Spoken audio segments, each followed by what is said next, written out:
What if I told you that the leg swelling your doctor keeps sending you home with a water pill for, the swelling you've been managing, tolerating, and quietly building your entire day around, is not actually a fluid problem?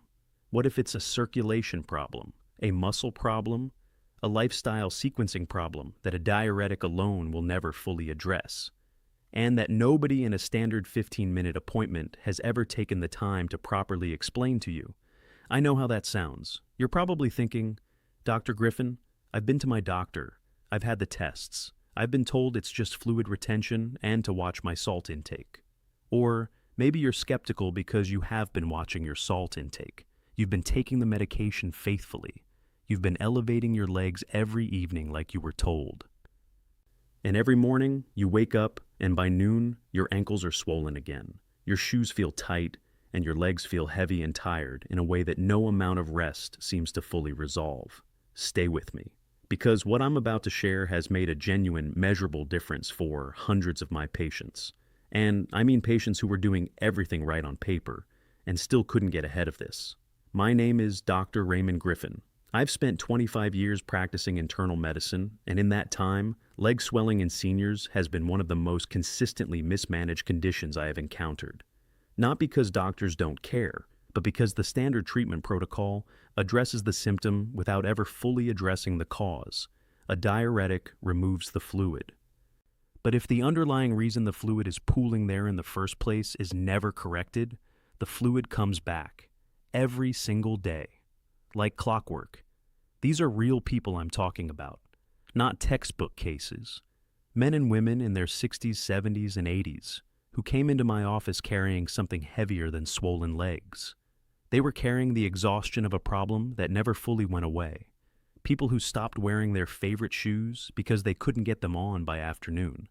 Who stopped traveling because long journeys left their legs so swollen and painful they needed days to recover. Who quietly gave up evening walks, social outings, and simple daily pleasures. Not dramatically, but gradually, one accommodation at a time. They had done everything their doctors asked. They had reduced sodium. They had taken their medications. They had elevated, compressed, and rested. And they were tired. Tired of a condition that controlled their schedule. Tired of planning every outing around how their legs would feel. Tired of being handed the same advice at every appointment, without ever being told the full picture of what was actually driving the swelling in the first place. Today, I'm going to give them, and you, that full picture. The real truth about leg swelling after 60. What's actually causing it, what the standard advice gets wrong, and the specific approach that finally addresses the root of the problem. Let me start by explaining what is actually happening inside your body when your legs swell. Because understanding this, truly understanding it, not just being handed a diagnosis, changes everything about how you approach the problem. Most seniors are told one of two things when they present with leg swelling. Either it is fluid retention, too much sodium, not enough diuretic, or it is a heart or kidney issue that needs monitoring. And while both of those can absolutely be factors, they represent an incomplete picture. A picture that leaves out the most common, most correctable, and most consistently overlooked driver of leg swelling in adults over 60. The venous return system. Here is how it works. Your heart pumps oxygenated blood outward through your arteries, down through your torso, into your legs, all the way to your feet. That part of the system gets a lot of attention. But the return journey, the journey blood makes from your feet back up to your heart through your veins, is a different story entirely. And it is a story that changes significantly after 60. Unlike your arteries, which have the force of your heartbeat pushing blood forward, your veins have to move blood upward against gravity. They do this through a combination of three mechanisms. First, tiny one-way valves inside the veins that open to let blood move upward and close to prevent it from falling back down. Second, the natural elasticity of the vein walls themselves, which contract and expand to help push blood along. Third, and this is the piece almost nobody talks about, the pumping action of your calf muscles. Every time your calf muscle contracts, every time you take a step, rise on your toes, or flex your ankle, it squeezes the veins running through it and physically pushes blood upward toward the heart. Your calf muscle is, in every meaningful sense, a second heart for your lower body. Now, here is what changes after 60. and why it matters for everything we are going to discuss today. First, the valves inside your veins weaken with age. They no longer close as crisply or completely as they once did. Blood that should be moving upward begins to pool, settling in the lowest available space, your ankles, your feet, the area just above your sock line. Second, vein wall elasticity decreases. The vessels become less responsive, less able to assist the upward movement of blood through their own contraction. Third, and most significantly, calf muscle mass declines. Research published in the Journal of the American Geriatric Society found that adults over 60 lose calf muscle mass at a rate of 3 to 8% per decade, accelerating further with inactivity. As that muscle weakens, the pumping mechanism weakens with it. Think of your calf muscle like a hand pump on a well. When it is strong and active, it draws fluid upward efficiently. When it weakens, when the pump loses power, the fluid stops moving. It sits, it accumulates, it swells. That is what is happening in your legs, not just fluid, a pump that needs rebuilding. So now that you understand the real mechanism, weakening valves, declining vein elasticity, and a calf muscle pump that is losing power with every year of reduced activity, the next question becomes the one that actually matters. What do you do about it? And what is the mistake that keeps most seniors stuck in the same cycle of swelling, medicating, and swelling again? Here is the mistake, and I want you to hear this carefully. The mistake is treating leg swelling as a passive condition. Almost every senior who comes into my office managing chronic leg swelling has been given a passive protocol. Take this pill, avoid that food, elevate your legs, wear these stockings. All of those things have a role.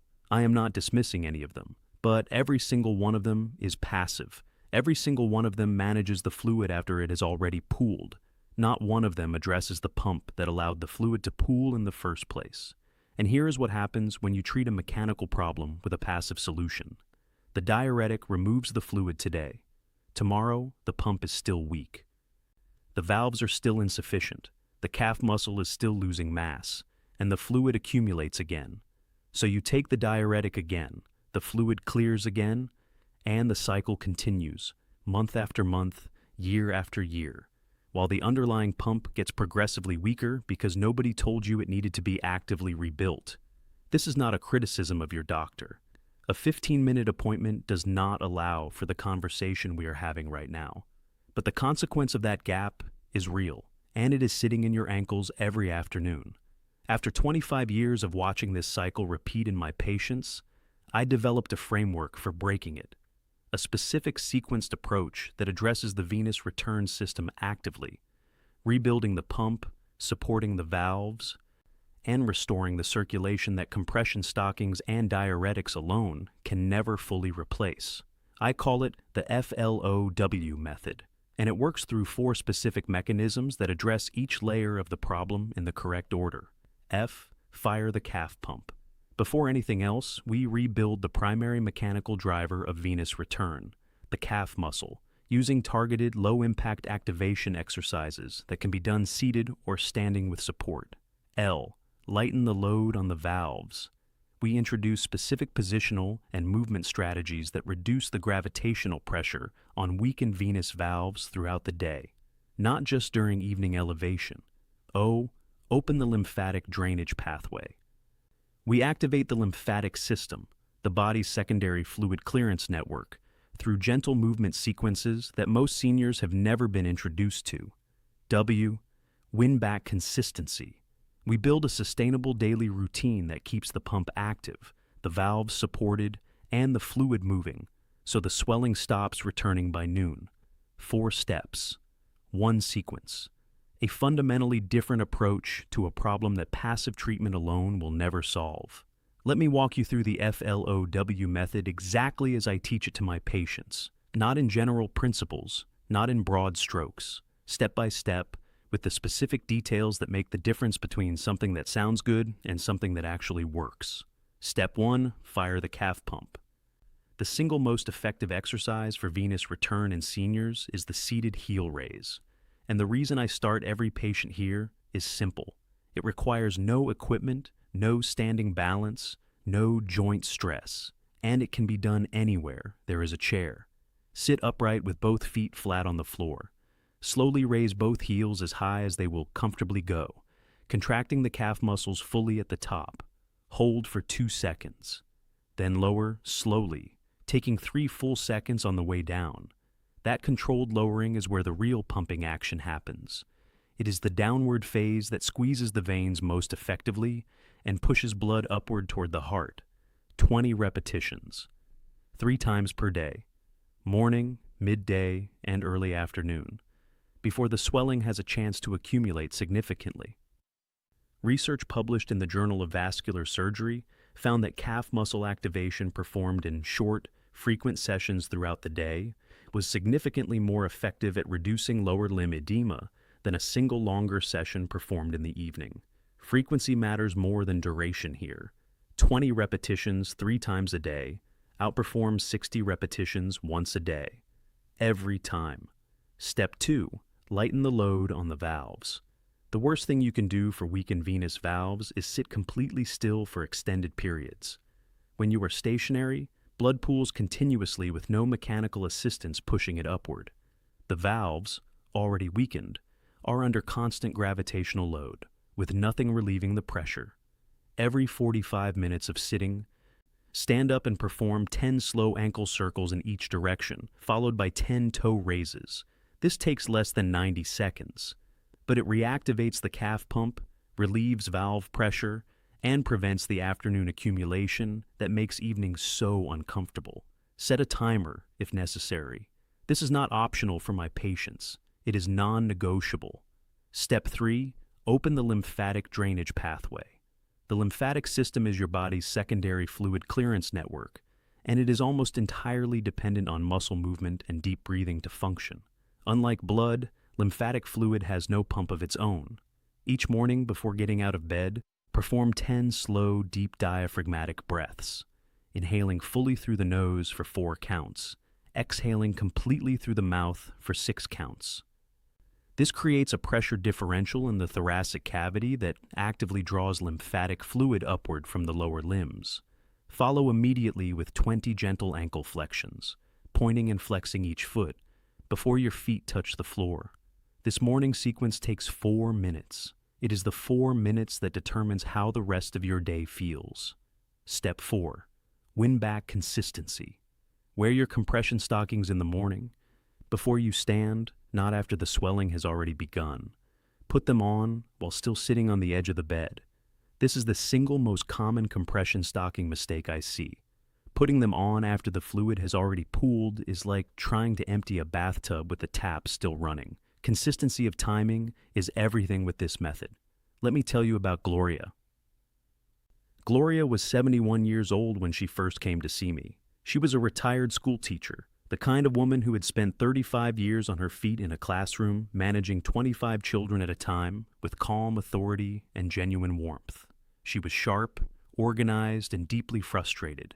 She sat down across from me, placed both hands flat on my desk, and said, "Dr. Griffin, I have seen 3 doctors in the past 2 years about my legs.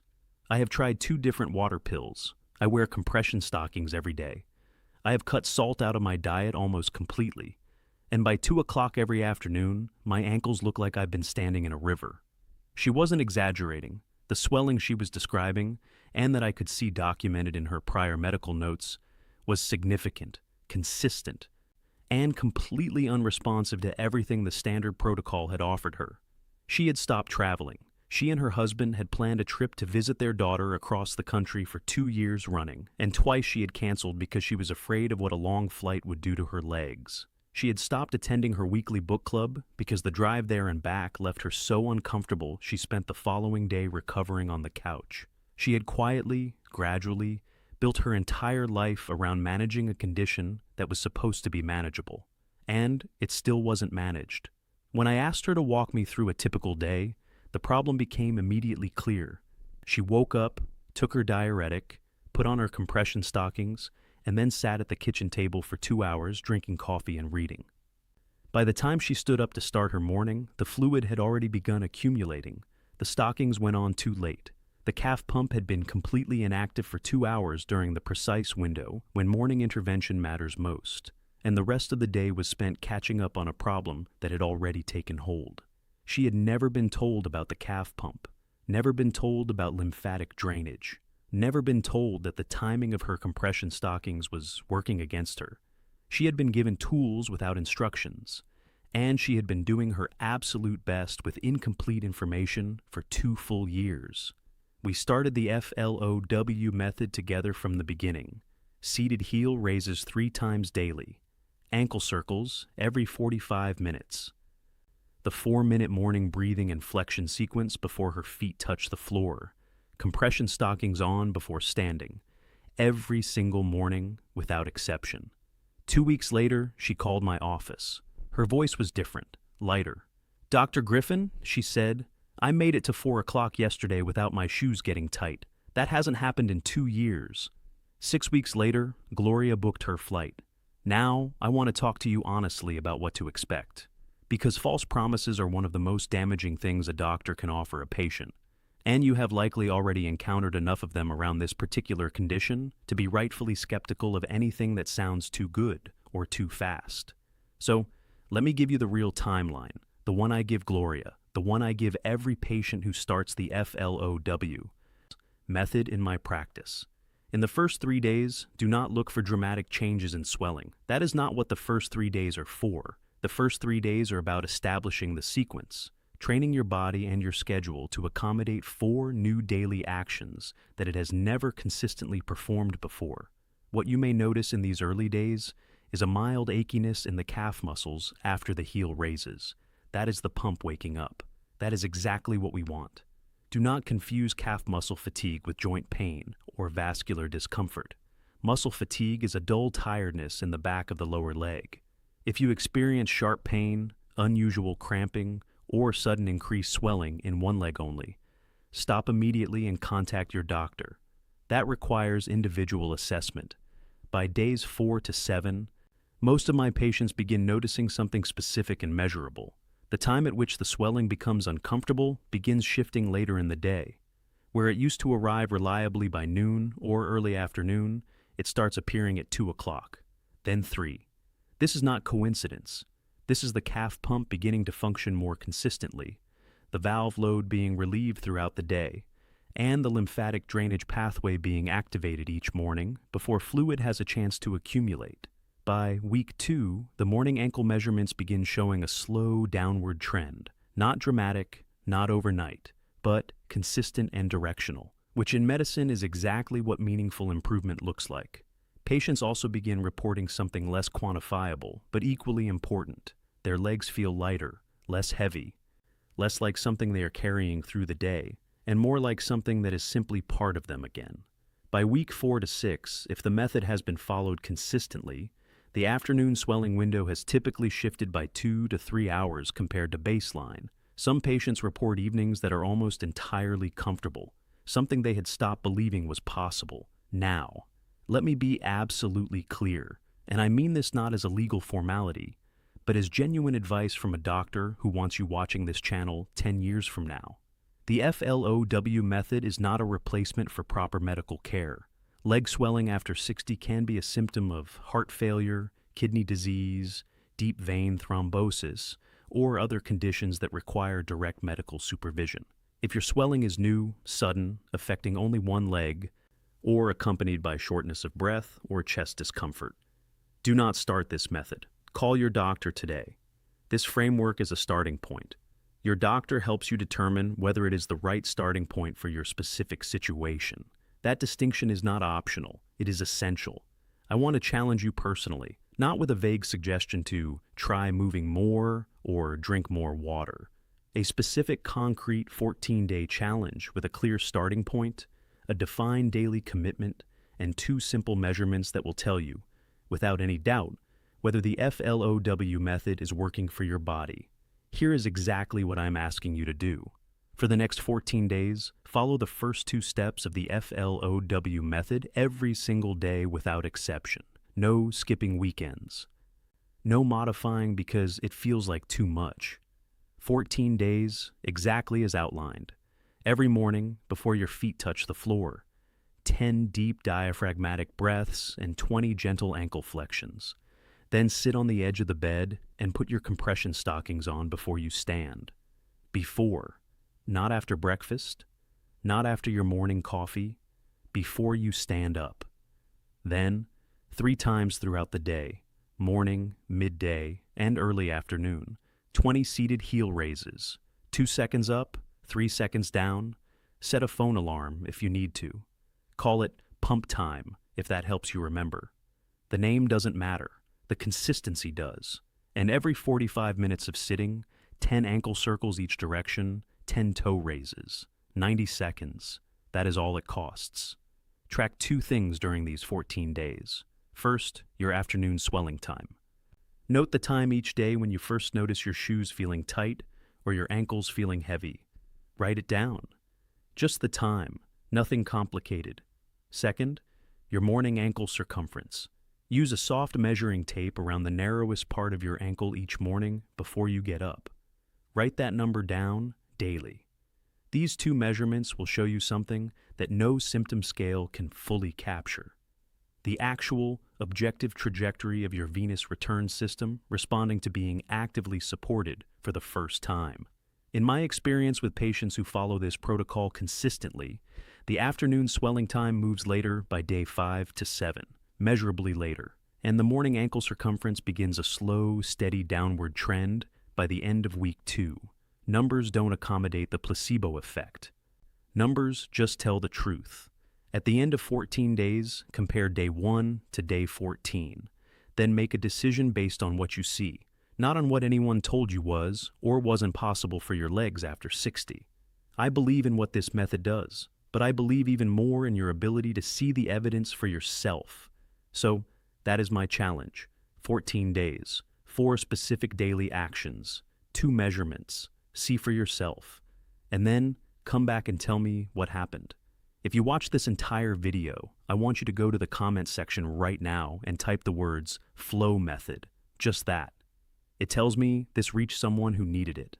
And I read every single comment on this channel, every one. This channel exists because of the people in those comments, and I never take that lightly. Type F.L.O.W method right now. And tell me, how long have your legs been swelling? I want to know your story. I want to be honest with you about something.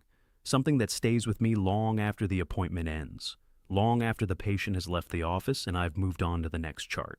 Something that 25 years in medicine has not made easier to sit with, and I'm not sure it should. The hardest moment in my work is not delivering a difficult diagnosis. It is not delivering bad news about a test result or a scan. Those moments are hard, but medicine prepares you for them. What medicine does not fully prepare you for, what still stops me, genuinely stops me, is sitting across from a patient who has been managing a completely addressable problem for 3, 4, 5 years, and realizing that the reason they're still managing it is simply because nobody gave them the complete picture. Gloria sat across from me after 2 years of swollen legs, canceled trips, and missed book clubs, not because her condition was untreatable, but because every treatment she had been given addressed the fluid without ever addressing the pump. She had been handed tools without instructions. She had been doing her absolute best with half the information she needed. And she is not unusual. She is, in my experience, the rule rather than the exception when it comes to leg swelling in seniors. The condition is common. The passive treatment protocol is standard. And the gap between what that protocol offers and what the body actually needs is wide enough that millions of seniors are living inside it right now, accommodating, adjusting, and quietly giving up pieces of their lives to a problem that has a more complete solution available. You now have that more complete solution. The mechanism, the mistake, the method, the sequence, the timeline, all of it, in a single conversation that most people never get to have with their doctor simply because the appointment isn't long enough. And I want you to do one thing with it. Just one thing. Not the entire F.L.O.W method tonight. Not a complete overhaul of your morning routine before you go to sleep. One thing. Tomorrow morning, before your feet touch the floor, take 10 slow, deep breaths. Inhale for 4 counts through the nose. Exhale for 6 counts through the mouth. Then flex and point each foot 20 times. Then sit on the edge of the bed and put your compression stockings on before you stand. 4 minutes before your feet touch the floor.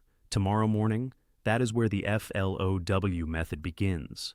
Not with a dramatic commitment, not with a complete lifestyle overhaul, with 4 minutes and a decision to treat your venous return system as something worth actively supporting, starting tomorrow morning before anything else. Gloria got her flight. She visited her daughter. She sat in that airplane seat for 5 hours and landed with legs that were uncomfortable but manageable. And she told me afterward it was the best trip of her life. That started with one morning, just like tomorrow can be yours. Before you close this video, I want to ask you to do something. Think about the people in your life right now, not in general, specifically. A husband who takes his shoes off the moment he gets home because his feet are too swollen to keep them on, comfortably past noon. A sister who stopped joining the family for long dinners because sitting that long leaves her legs aching for days afterward. A close friend who used to travel with you and quietly stopped suggesting trips without ever fully explaining why. A neighbor whose ankles you've noticed looking puffy every time you see them in the afternoon, and who waves it off with, "It's just my age," when you ask.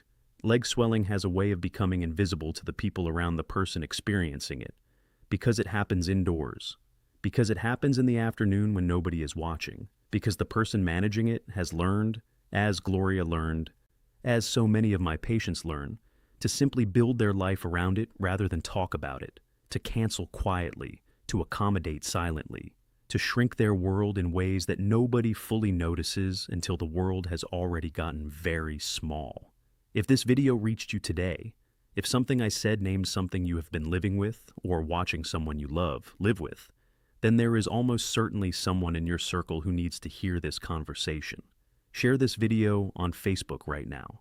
Not a vague share to your general timeline, a direct tag. Find the person, the spouse, the sibling, the friend, the neighbor, and tag them directly in the post. Tell them you watched this and thought of them. Tell them it matters, because it does matter.